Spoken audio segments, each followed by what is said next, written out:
কোনোদিন বাচ্চা হয় নাই, এবার বিবাহের পরে মেয়েটার বাচ্চা হবে। আপনারা বলেন তো, বাচ্চা হওয়ার সময় ঠেলা আছে না নাই? কেমন ঠেলা? মরদ মানুষ বুঝবি না, বুঝেন? আপনারা বোঝেন? বাচ্চা হওয়ার সময় কি বলবো, প্রসবের কথা, মা বিনে সেই ব্যথা কেউ তো বুঝিবে না। মাজন থেকে সন্তানের দায়, অকালে মা মারা যায়, কেন সে মায়ের ভক্তি করো না। এমন দরদি ভবে কেউ হবে না আমার মা গো। আমার মায়েরা যদি ধৈর্য ধারণ না করতো, আমরা কেউ দুনিয়াতে আসতে পারতাম না। এখন দাদি নানি ঘরের মধ্যে নিয়ে যায়, নরম পানির মধ্যে, ঠান্ডা পানির মধ্যে নরম কাপড় চুবড়াইয়া কপালে দিচ্ছে, আর বলতেছে ধৈর্য ধর, ধৈর্য ধর। এত বিষ হচ্ছে, ধৈর্য ধর, ধৈর্য ধর, ধৈর্য ধর। সন্তানের মা হবি, মায়ের পায়ের তোর সন্তানের জান্নাত হবে। এক সময় ধৈর্য ধরতেছে, ধাত্রী সন্তান টানতেছে, কি কষ্ট, রক্ত পড়তেছে, রক্ত বের হয়ে যাচ্ছে, তারপরে দাঁতের উপর দাঁত দিয়ে ধৈর্য ধারণ করছে। এক সময় সন্তান বের হয়েছে, মা মা বলে কাঁদতেছে, কিন্তু মা তো আর শুনতে পায় না, বেহুশ হয়ে গেছে।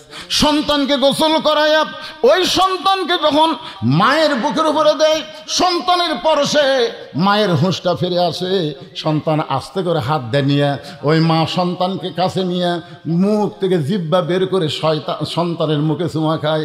সন্তানকে বুকের মধ্যে নেই, দাদি নানি তিরস্কার করে বলে, এক লাঠি দিয়ে ফেলে দে, ই তোকে এত প্রসব বেদনা দিছে, এর জন্য তুই গলার দড়ি দিবার চাইলি, বিষ খাওয়ার চাইলি, তুই না দুনিয়ার থেকে যাওয়ার চাইলি, এরা আদর করিস কেন? মা মুসকি মুসকি হাসের বলে, দাদি কষ্টের পরে এমন শান্তি এটা আগে আসতে বুঝতে পারি নাই। 2000 ছাত্র জনতা জীবন দিল, 30,000 ছাত্র জনতা পঙ্গু হয়ে গেল, কত রক্ত, কত বেদনা, এত কষ্ট সহ্য করার পরে সন্তান মা যেমন তার বুকে পায় সব কষ্ট ভুলে যায়। আমরা আগামীতে আল্লাহর কোরআনের শাসন আর কলেমার পতাকা যখন পথ পথ করে উড়বে, আমাদের সব কষ্ট আমরা ভুলে যাব। কোরআন লিয়ে যান বাড়া যায় না, কারণ কোরআনের আলো বাইরের লোকেরা দেখবার পালে আবু জেহেলের অন্ধকার নীতিকে আর কেউ গ্রহণ করবি না। জোরে কোন কথা ঠিক কিনা? এই জন্য কোরআনের আলো সবাই বলবেন। মুসলমানের বাচ্চারা, কোরআনের মাহফিলে কোনো দলাদলি করলে হবে না। এখানে আমরা সবাই একদল মসজিদের মধ্যে ঢুকে, যেরকম জামাত বিএনপি আওয়ামী লীগ এক কাতারে নামাজ পড়ে, কোরআনের মাহফিল আসার সঙ্গে সঙ্গে আমরা জামাত বিএনপি আওয়ামী লীগ নাই, আমরা সবাই মুসলমান হয়ে অরিজিনাল স্লোগান দিব, আল কোরআনের আলো সব জায়গায় জ্বালো, আল কোরআনের আলো। এইবার ঠিক আছে। আপনারা বলেন তো, সব জায়গার মধ্যে সংসদ আছে না নাই? আমরা খামাখা সংসদ ওরা আবার কবি রাজনীতি করতেছে, দরকার নেই। একটু মনোযোগ দিয়ে শুনবেন। আমার নানা শুধু বিশ্ব নবী না, আমার নানা হলো বিশ্ব নেতা।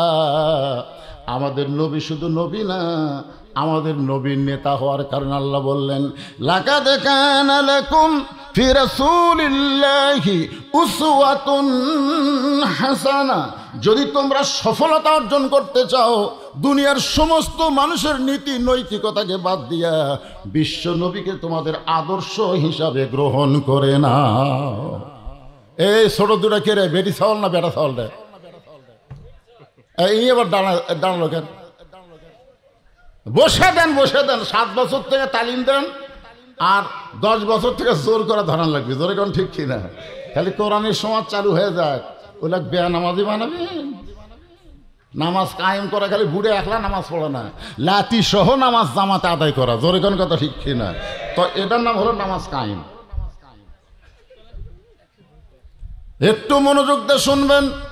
ইয়া আইয়ুহাল্লাযীনা আমানুস্তাঈনু বিস-সাবরি ওয়াস-সালাহ ইন্নাল্লাহা মা'আস-সাবিরিন। আল্লাহু আকবার।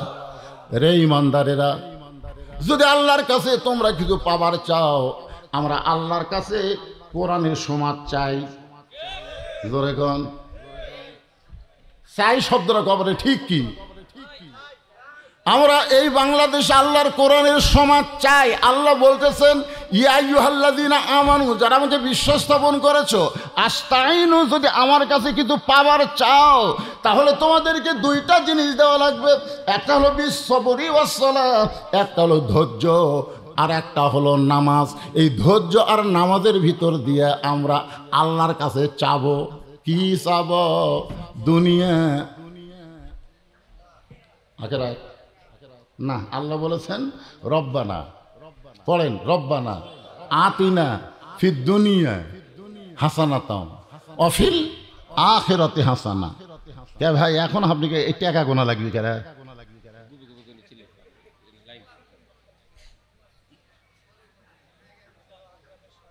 দুনিয়া যদি ভালো না হয় তার আখিরাত কোনোদিনও ভালো হবে না।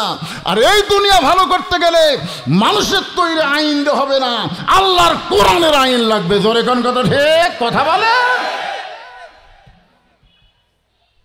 ধৈর্য ধারণের কথা বলা হয়েছে। ধৈর্য ধারণ কেন? কোনদিন বাচ্চা হয় নাই, এবার বিবাহের পরে মেয়েটার বাচ্চা হবে। আপনারা বলেন তো, বাচ্চা হওয়ার সময় ঠেলা আছে না নাই? কেমন ঠেলা? মরদ মানুষ বুঝবি না, বুঝেন? আপনারা বোঝেন বাচ্চা হওয়ার সময় কি বলবো? প্রসবের কথা, মা বিনে সেই ব্যথা কেউ তো বুঝিবে না। মাজন থেকে সন্তানের দায়, অকালে মা মারা যায়, কেন সে মায়ের ভক্তি করো না? এমন দরদি ভবে কেউ হবে না আমার মা গো। আমার মায়েরা যদি ধৈর্য ধারণ না করত, আমরা কেউ দুনিয়াতে আসতে পারতাম না। ধৈর্য ধৈর্য ইন্নাল্লাহা মা'আস সাবিরিন। ধৈর্যশীলদের সঙ্গে কে থাকে? এতরকম কে থাকে? হাসিনার 15.5 বছরের মধ্যে আমরা ইমানদারেরা অনেক ধৈর্য ধারণ করেছি। জোরে কোন কথা বলেন না কেন? অনেক ধৈর্য ধারণ করেছি। 3 তলা বাড়ি আমার, সিরাজগঞ্জ রোডত আসতি, বউ মোবাইল করতেছে, রাত তখন 1:30। কে গো আপনি কোথায়? আমি বললাম রোডে। আজকে টাঙ্গাইল থেকে 2 কেজি চমচম দিছি গো, মেয়েরা পছন্দ করে। যতই চমচম কিনেন বাড়িতে আসেন না। আমি কলাম কি হয়েছে? বলে সন্ধ্যার পর থেকে বাড়ির গেটের সামনে পুলিশের গাড়ি ঘুরতেছে। চিন্তা করে দেখেন, চমচমলে বাড়িতে আসবে। বউ বলতেছে সন্ধ্যার থেকে পুলিশ ঘুরতেছে। তখন আমি চিন্তা করলাম এটা কুটি যায়, শ্বশুর বাড়ির যাই। তখন আমার শ্বশুরকে মোবাইল করলাম, কয়েকবার কল দেওয়ার পরে শ্বশুর ধরে বলতেছে, আব্বা এত রাত্রে কেন? আমি বললাম আমার বাড়ির দরজার সামনে পুলিশ ঘুরতেছে, আমি একটু আপনার বাসার যাবার চাই। না, খবরদার খবরদার, তুমি যে দল করো, তুমি এখন আমার বাসাতে আসলে পরের দিন আমার কাছে পুলিশ ঘুরবি, দরকার নেই। 2-4 জন বন্ধু বান্ধবকে খবর দিলাম, তারা বলতেছে ভাই তোমার বাসার যখন পুলিশ ঘুরতেছে অবশ্যই বন্ধু বান্ধবের খোঁজ করবি, দরকার নাই। আমি তখন আমার ড্রাইভারকে বললাম গাড়ি থো এক জায়গা আর আমাকে শোয়ার ব্যবস্থা কর আরেক জায়গা। বিশ্বাস করেন আলুর বাগুড়ের মধ্যে কম্বল পেড়ে বালিশ ওপর মাথা দিয়ে 2 চোখ দিয়ে দরদর করে পানি ধারণ করে ছাড়ছি আর ধৈর্য ধারণ করে ছাড়লা। এই সময় থাকবে না, এই দিন থাকবে না, একদিন পরিবর্তন হবে। জোরে কোন কথা ঠিক কিনা? মা ধৈর্য ধারণ করেছে। যে মায়েরা বোঝে না, বিষ খাবো, গলা ধরে দিব, এই জীবনে রাখবো না, দাদি নাই ধাক্কা ধাক্কা ঘরের তলে। কি তুই জানিস তোর পায়ের তলে সন্তানের জান্নাত? প্রসব বেদনার কষ্ট শুনে মরে যাবো, গরু গলা ধরে দিব, বিষ খাবো, তাহলে পায়ের তলে জান্নাত রে? কোন বাপের পায়ের তলে জান্নাত নাই। শাশুড়ি জন্য ডাব আনবে, গ্লুকোজ আনবে, ওই জায়গায় কোনো কথা কয় না, কিন্তু মায়ের জন্য 10 টাকার পান আনতে খাই খাই। এইরকম পাটা সমাজ আছে না নাই? এদের এখন আছে না নাই? আপনারা এরকম হলেন কেন? বইয়ের নিচে থাকা যাবে না, বইয়ের ওপরে থাকা লাগবে। বইয়ের কোথায় এই কথা হন না কেন? আমি কিন্তু বইয়ের কথা বলছি। আমার মায়েরা যারা পর্দার অন্তর আছেন, মনে কষ্ট নিয়েন না। মা আল্লাহ মেয়েদের দাম বেশি দিয়েছে। মেয়ে যদি মা হয়, রাসূল 3 বার মায়ের কথা বলেছেন, 3 বার মায়ের কথা বলেছেন। আর শেষে একবার বাপের কথা কইছে। জোরে কোন কথা ঠিক কি না? আপনারা বলেন তো, সন্তানের কাছে বাপের দাম বেশি না মায়ের দাম বেশি? একজন পিতার কাছে ছেলের দাম বেশি না মেয়ের দাম বেশি? শুধুমাত্র এক জায়গায় আল্লাহ বলেছেন, আর রেজালু কাওয়ামুন আলান নিসা, পুরুষেরা নারীদের উপরে থাকবে। আর সেই কথাটাই তাসলিমা নাসরিন সমাজের মধ্যে এমনভাবে বিক্ষিপ্তভাবে প্রচার করেছে, বিক্ষিপ্ত, যা আল্লাহ মেয়েদের দাম কমা দিয়েছে, পুরুষের দাম বাড়া দিয়েছে। এরা পুরুষ মানে স্বামী, আর এখানে মেয়ে মানে বউ। এখন বউ হলে একটু দাম কম হলে ক্ষতি আসা। বাংলাদেশের নেতা হবে, মুসলমানের কোন নেত্রী হবে না। জোরে বলেন কথা ঠিক? নারীদের দিন দেখা শেষ, আগামীতে দেখবো আমরা মরদ মানুষের বাংলাদেশ। কারা কারা রাজি? দুই হাত তুলে আমার আল্লাহকে দেখান। লিল্লাহে তাকবীর। দেখেন, দাড়ি নাই, মোছ নাই, ঈদের দিন ইউনুস যখন টুপি পরছে, হায় কি ঢপ রে। মরদ মানুষের একটা সাইজ নাই কা ভাই, কি কথা কন না কেন? মরদ মানুষের সাহস বেশি। এরশাদ চাচা তখন রোববার ছুটি ছিল, সেই ছুটি যখন জুম্মার দিন শুক্রবারে করলো। মরদ মানুষ যতই স্বৈরাচার হোক, মরদ তো কথা কন, মরদ না? আপনারা আগে রোববারের দিন ছুটি আসলো, আপনারা জানেন সরকারি ছুটি আসলো কি বার? রবিবার। রবিবার হলো খ্রিস্টানদের বড়দিন, আর সেই দিনে করছে ছুটি ইংরেজের আমলে। ওই ছুটি চলতিছে, এরশাদ ক্ষমতা এসে গেল না। মুসলমানের ছুটি হবে জুমার দিন, শুক্রবার। জোরে কোন কথা ঠিক কিনা? ওই রবিবার ওকে লাত্তি দিয়ে ফেলা দিয়ে শুক্রবার যখন ছুটি ঘোষণা করলো, তখন আমেরিকার খ্রিস্টানরা বলতেছে, যদি রোববার বাদে শুক্রবার ছুটি ঘোষণা করো, আমরা আমেরিকার সাহায্য বন্ধ করে দেব।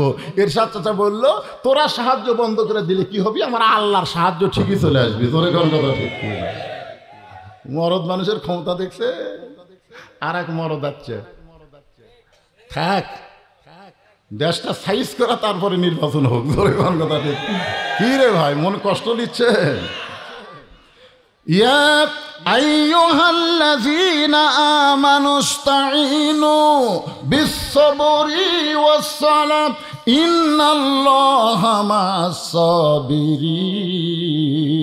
এখন দাদি নানি ঘরের মধ্যে নিয়ে যায়, নরম পানির মধ্যে, ঠান্ডা পানির মধ্যে নরম কাপড় চুবড়াইয়া কপালে দিচ্ছে, আর বলতেছে ধৈর্য ধর, ধৈর্য ধর। এত বিষ হচ্ছে, ধৈর্য ধর, ধৈর্য ধর, ধৈর্য ধর। সন্তানের মা হবি, মায়ের পায়ের তোর সন্তানের জান্নাত হবে। এক সময় ধৈর্য ধরতেছে, ধাত্রী সন্তান টানতেছে, কি কষ্ট, রক্ত পড়তেছে, রক্ত বের হয়ে যাচ্ছে, তারপরে দাঁতের উপর দাঁত দিয়ে ধৈর্য ধারণ করছে। এক সময় সন্তান বের হয়েছে, মা মা বলে কাঁদতেছে, কিন্তু মা তো আর শুনতে পায় না, বেহুশ হয়ে গেছে। সন্তানকে গোসল করাইয়া ওই সন্তানকে যখন মায়ের বুকের উপরে দেয়, সন্তানের পরশে মায়ের হুঁশটা ফিরে আসে। সন্তান আস্তে করে হাত দেয় নিয়ে, ওই মা সন্তানকে কাছে নিয়ে মুখ থেকে জিহ্বা বের করে সন্তানের মুখে চুমা খায়। সন্তানকে বুকের মধ্যে নেই, দাদি নানি তিরস্কার করে বলে, এক লাঠি দিয়ে ফেলা দে, ই তোকে এত প্রসব বেদনা দিছে, এর জন্য তুই গলার দড়ি দিবার চাইলি, বিষ খাওয়ার চাইলি, তুই না দুনিয়ার থেকে যাওয়ার চাইলি, এরা আদর করিস কেন? মা মুসকি মুসকি হাসের বলে, দাদি কষ্টের পরে এমন শান্তি, এটা আগে আসতে বুঝতে পারি নাই। 2000 ছাত্র জনতা জীবন দিল, 30,000 ছাত্র জনতা পঙ্গু হয়ে গেল, কত রক্ত, কত বেদনা, এত কষ্ট সহ্য করার পরে সন্তান মা যেমন তার বুকে পায় সব কষ্ট ভুলে যায়। আমরা আগামীতে আল্লাহর কোরআনের শাসন আর কলেমার পতাকা যখন পথ পথ করে উড়বে, আমাদের সব কষ্ট আমরা ভুলে যাব। তাহলে ধৈর্য ধরার দরকার আছে না নাই? উকিল এসে মীর কাসিম আলীকে বলতেছে, স্যার আর আপনাকে ধৈর্য ধরা লাগবে না, আর আপনাকে ধৈর্য ধরা লাগবে না, আজকে রাত 12:30টায় আপনার ফাঁসি হবে। কয়টা শুনি? আজকে রাত 12টায় আপনার ফাঁসি হবে, 12:30 না, 12টায় আপনার ফাঁসি হবে। মীর কাসেম আলী বলতেছে এখন কয়টা বাজে? বলে এখন বাজে 9:30। মুসকি মুসকি হাসি আর বলে তাহলে আমাকে এখনো 2.5 ঘন্টা ধৈর্য ধরা লাগবে। সুবহানাল্লাহ। কোন কয় ঘন্টা? 2.5 ঘন্টা ধৈর্য ধারণ করা লাগবে। মীর কাসেম আলী মুসকি মুসকি হাসার বলে উকিল, এ 2.5 ঘন্টা বসে থাকা লাভ কি? আমি 2 ঘন্টা ঘুম পাড়ি। 2.5 ঘন্টা বসে থাকা লাভ কি? 2 ঘন্টা আমি ঘুম পাড়ি। উকিল কয় মানুষ করে যার 2.5 ঘন্টার পর হাসি হবি তাই বলে 2 ঘন্টা ঘুম পাড়বি। উকিল মনে করছে ফাঁসির চিন্তা পাগলা হয়ে গেছে। ফাঁসির চিন্তা কি হয়ে গেছে? পাগল হয়ে গেছে। উকিল মন খারাপ করে বাড়ি হয়ে গেছে। যখন 2 ঘন্টা চলে গেছে, রাত যখন 11:30 বাজে, এমন সময় উকিল ফাঁসির কন্ডম সেলের মধ্যে ঢুকে থাকে মীর কাসেম আলী নাক ডাকা ঘুম পাড়তেছে। উকিল কয় আর 8 ঘন্টা পর ফাঁসি হবি। এই সময় এইভাবে ঘুম পাড়ে মানুষ করে পা ধরে এভাবে থাকাইছে। সঙ্গে সঙ্গে মীর কাসেম আলী চেতন পায় বলে ভাই ফাঁসির সময় কি হয়েছে? বলে না এখনো 8 ঘন্টা বাকি আছে। ভাই আলহামদুলিল্লাহ, তাহলে এখনো 8 ঘন্টা ধৈর্য ধারণ করা লাগবে। 8 ঘন্টা ধৈর্য ধারণ করব না, ওযু করে 2 রাকাত নামাজ পড়ে কোরআনের সূরা মুলক আর সূরা মুজাম্মিল তেলাওয়াত করে ফাঁসির কন্ডম ছেলে সবচাইতে যে সুন্দর পাঞ্জাবি, সেই পাঞ্জাবিটা পরে শিরোনো দিয়ে মাথা হাসড়ায় বলে উকিল রে দেখো তো আমাকে কেমন লাগতেছে। উকিল কান্দের বলে স্যার আপনি কি শ্বশুর বাড়ি যাবেন? আপনার ফাঁসি হবে, আপনার ফাঁসি কার্যকর হবে। মীর কাসেম আলী রে আমাদের মতন কিছু কোরআনের কর্মীর ফাঁসি হবে, এতে আমার কোনো আফসোস না। তবে আমার বিশ্বাস আল্লাহ কোরআনে বলেছেন ওয়ালা তাকুলু লিমান ইউকতালু ফি সাবিলিল্লাহি আমওয়াতুন বাল আহইয়াউ ওয়ালাকিন লা তাশউরুন। উকিল আমার মুখে এত আনন্দ দেখার কারণ কি তুমি জানো? আমি আল্লাহর কোরআন বিশ্বাস করি, আল্লাহর কোরআনকে আমি বিশ্বাস করি, আল্লাহর কোরআন অনুযায়ী আমি জীবন গড়েছি। আমার কোনো অন্যায় না, বিনা দোষে আমাকে ফাঁসি কার্যকর করতেছে। শোনে না, আল্লাহর রাস্তায় বিনা দোষে কাউকে যদি হত্যা করা হয়, কাউকে যদি হত্যা করা হয় তাদেরকে তোমরা মৃত্যু বলো না, আমি আল্লাহ বলতেছি তারা অমর। আমার গ্রামের একটা লোক একটা ছেলে হয়েছে, তা আমার কাছে 500 টাকা নিয়ে এসে বলতে তো হুজুর একটা ভালো নাম রাখেন তো। 500 টাকা নিয়ে আমি পকেটের থেকে গেলাম ভাই এই মুহূর্তে সবচাইতে ভালো নাম হলো আবু সাইদ। সবচাইতে ভালো নাম কি? আবু সাইদ। মানে হাসিনা পতন করার জন্যে সর্বপ্রথম বাংলার জমিনে রংপুরে যিনি জীবন দিল তার নাম কি? আমি ছেলেটার নাম রাখলাম আবু সাইদ। ওর বাপ খুশি হয়ে কয় হুজুর আরো 500 নেন। আমি খেয়ালই করিনি হুজুর। আয় আয় ওর ছেলের নাম আবু সাইদ হচ্ছে, এখন বলে আবু সাইদের বাপ, আবু সাইদের মা। আল্লাহর কোরআনের আয়াতের দিকে খেয়াল করেন, আবু সাইদ মরছে, মরছে। আমার গ্রামে আবু সাইদের নাম হলো, কয়েকদিন পর আর একটা সন্তান হয়েছে, ওই নিজে আবু সাইদ নাম থোছে, আমার কাছে আর আসেনি। কিন্তু যেই লোকটা আমাকে টাকা দিয়ে ছেলের নাম রাখলো ও আমার এসে বলছে যে হুজুর আপনি তো আমার ছেলের নাম আবু সাইদ তোলেন, মধ্যপাড়া তো আর একটা আবু সাইদ হসা, তা আপনি একটা আলেম মানুষ হোক দেখুন যে একই পাড়ার 2 আবু সাইদ কেমনে হয়। তা আমি সকালবেলা উঠে তার কাছে বললাম ভাইজান তোমার ছেলের একটা নাম পছন্দ করছি, খুবই সুন্দর। বলে কি নাম হুজুর? মুগ্ধ। ওদের পানি পান করাতে করাতে তাকে মারল না, ওই মুগ্ধ থো। না হুজুর আবু সাইদই ভালো লাগতেছে, আমি ওটাই থমো। না বারে আবু সাইদ আপনার কাজ বাজে হুজুর, আপনার বাজলো কাজ সেরকম তো টাকা নেবেন। কিছুদিন পরে আমার এক খালা, তার মেয়ের একটা মেয়ে হয়েছে, বহুদিন পরে বহু চিকিৎসা তদবির করে একটা মেয়ে হয়েছে। আমার এক খালা ডাক দিয়ে বললো বাবা তুমি আলেম মানুষ একটা ভালো নাম রাখো তো, আমার একটা নাতনি হয়েছে একটা ভালো নাম। আমি বললাম খালা আপনার নাতনির নাম তো হাসিনা। হাসিনা ওরে বাবা 30 সেকেন্ড খালার কথা কয় না, খালা মোবাইল ধরো ঘো ঘো ঘো করে। আমি বললাম খালা কি হলো? এই তুই জানিস না তুই আলেম মানুষ, হাসিনা একটা খুনি। আমি তখন বললাম হাসিনা না মরাই মরে গেছে, আর আবু সাইদরা জীবন দিয়ে চির অমর হয়ে গেছে। জোরে গান কথা ঠিক কথা বলেন। কুট থেকে ঠিক কই রে আরে যুবক, মেলার ধরো না। আজকে ফিলিস্তিনকে যে হারে ধরছে, এ গত কয়েকদিন আগে ভারতের একটা মুখ্যমন্ত্রী কইছে বাংলাদেশকে দখল করতে আমাকে 1 ঘন্টাই লাগবে না। বাংলাদেশকে ভারত দখল করবি 1 ঘন্টা থাকবি না আমাকে। আজকে কালকের খবরে দেখছেন রাশিয়া থেকে 3টা যুদ্ধ জাহাজ যাচ্ছে। তোর এখন ঠিক কেনা চিটাঙ্গে ভারতের মোদি। আমি মনে মনে কইলাম ইউনুস নবীরে খাইল মাছেতে গিলিয়া, ফেরেশতা পাঠাইলেন আল্লাহ ইসমে আজম দিয়া, দমে দমে সে হরদম পড়ে সে ইসমে আজম, মাছেরই উদর হইতে বাঁচাইলা প্রাণ। সবাই বলেন আল্লাহু আল্লাহু, বলেন আল্লাহু আল্লাহু, তুমি জাল্লি জালালুহু, শেষ করা তো যায় না গে তোমার গুণগান। চিন্তা করে দেখেন, একটা ইউনুস নবীকে মাছ গিলা খাইছিল, হজম করবার পারে নাই। আমি বলি ভারতের মোদি শোনো, যতক্ষণ ইউনুস নামের একজন মানুষ ক্ষমতার চেয়ারে বসে আছে, তোমরা ভারত আসো গিলবার পারবা না। তোমাদেরকে বুড়া আঙ্গুল দেখায় ইউনুস এখন চীনের সাথে ব্যবসা করবে। জোরে কোন কথা ঠিক কিনা? আপনারা জানেন লালমনিরহাটে কি হচ্ছে জানেন? হাই হাই রে, এমন একটা বিমানবন্দর হচ্ছে ভাই, ওই যে চিকেন চিকেন চিকন চিকন চিকেন, মাথা খারাপ। মানে কয়েকদিন পর ভারতে যা পাঁত পড়বি রে। কথা শোনেন মুসলমান, আমরা শুধু ইউনুস নিয়ে খুশি না, আমরা আল্লাহর কোরআনকে আগামীতে বাংলার জমিনে দেখতে চাই। কারা কারা দেখবো? 2 হাত তুলে আমার আল্লাহকে দেখায়। লিল্লাহে তাকবীর।